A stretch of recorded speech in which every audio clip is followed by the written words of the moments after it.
Tom Hunting of thrash metal icons Exodus has made a statement about the music industry, at least for heavy metal bands, that is very poignant, and one that we've been talking about really for years. But it's always nice to hear somebody within the position and as a musician really say something like this in order to really add credence to the argument. Now, he was speaking solely about his own band, but it's something that very easily could be applied to 90% of a lot of the groups that are out there, and it doesn't just include those of the heavy metal persuasion.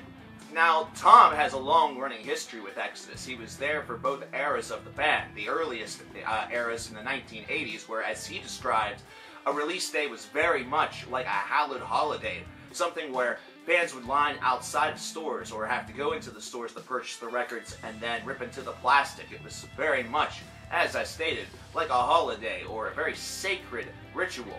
And now, of course, these days, trying to keep things hidden, trying to keep them a secret in the internet age is a little bit difficult, and the sales are still there for Exodus, but essentially they have to tour to survive.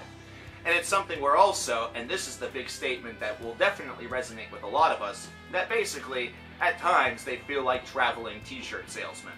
And this could easily be a relevant or ridiculous topic, but I'll just take it right there and just tell you that it is absolutely 100% relevant, and it's relevant for a lot of bands out there. We have seen this throughout not only this past year, but the past couple of years, where a lot of bands have experienced some shakeups in the lineup based around some financial stress, either that, or projects that have just flat out dissolved. And we've also seen, on a secondary topic, a lot of bands that are looking toward alternate sources of secondary income, either that or multi-sourcing their income a little bit in order to keep projects alive. And to be perfectly fair, I think that Tom has a really good point. Whenever you go out on tour, one of the biggest things that you really have to your benefit is your merchandise being available right there for the consumer. Considering your fans are going to be out there in order to scope out your material, perhaps they haven't gotten the new album on release day, or perhaps it's something that just came out and they haven't gotten the opportunity to pick it up. Maybe there's a nice shirt that they saw in the web store but wanted to buy direct. Either that, or it's all right there, essentially. And it's something where those sales definitely do generate an income that helps with the touring process. Either that, or helps to at least give the band some money for some food or something of that variety.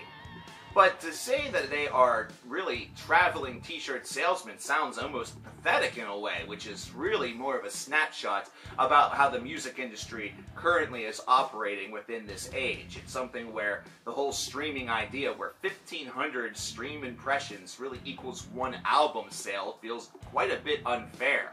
And it's something that is definitely been used to sort of apply, considering people will stop and start, etc., etc. Either way, the model definitely seems like it needs a little bit of re-examination. Either that, or there definitely needs to be a lot of process and a lot of things looked at whenever it comes to the distribution of income.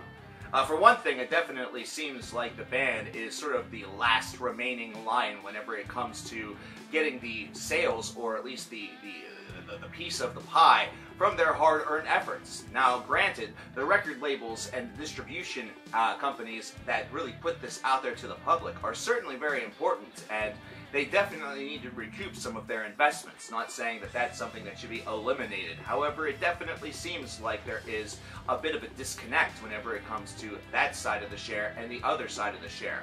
And we've seen that throughout past years, where some band members have showcased some of their proceeds that they have gotten through royalties with the albums that they have sold. And it's not necessarily just been with smaller bands, it's also been with bigger ones. One of the most notable that I can think of is Trivium.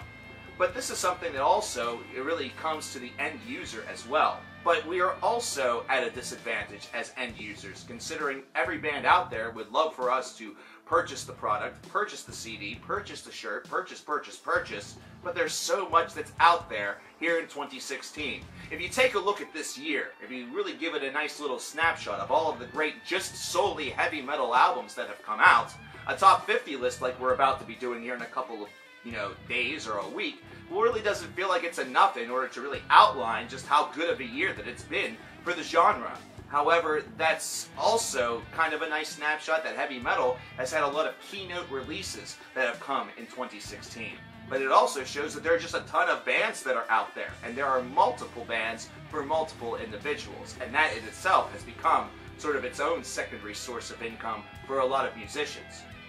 We are not in this situation here in 2016 where there are so many bands solely based around the idea that it's easier than ever before in order to get your music sounding rather professional using the tools that are available here in the online age. It is now also something where many bands, or at least many musicians, are considering multiple sources of income through multiple bands in order to really get a lot of supergroup hype, either that or just to play the music that they love with individuals that they respect.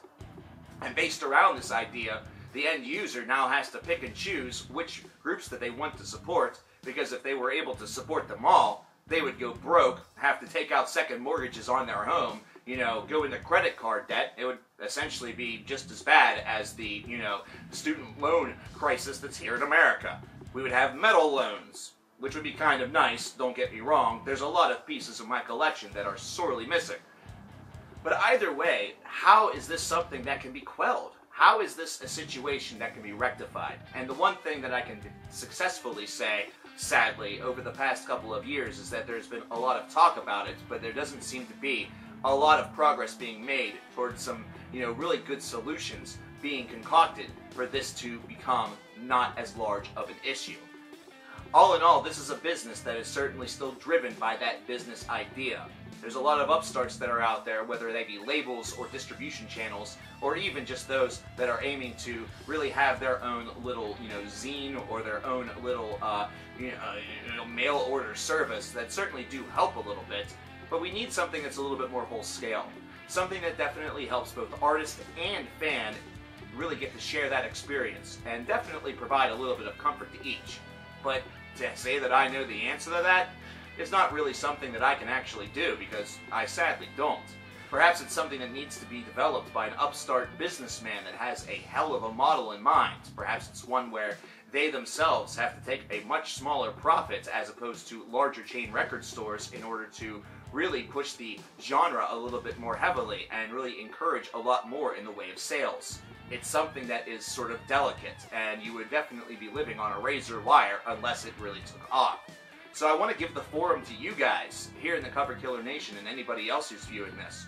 What are your thoughts about this idea that bands are just essentially traveling t-shirt and merchandise salesmen? It's an idea that I think is actually kind of relevant here in 2016, and sadly a lot more true than it probably should be. But I also want to know if you guys have any ideas as to how to quell this idea. Something that might actually help the genre, or really just help the industry in the years to come. Perhaps your idea could be the next big thing to really help out not only heavy metal artists, but also fans. So share some of your ideas in the comments below.